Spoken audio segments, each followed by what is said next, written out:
So what we're looking at here is a condensate drain line that's attached to the drain pan up in the attic. They've added a PVC extension down to the ground, so if it drips, they don't have to see it. But that's kind of defeats the purpose. The reason we put these up here is they're attached to a secondary drain pan underneath the air handler up in the attic. So when that collects water, we want to be able to see that drip. So we know we need to call an HVAC tech. I'll hop up in the attic and I'll show you what this is connected to in a second.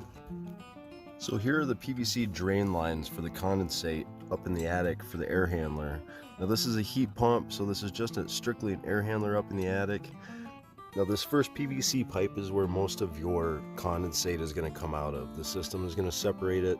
It's going to run down through this PVC pipe and it's going to drip out at the exterior. And this is the pipe that is about a foot off the ground.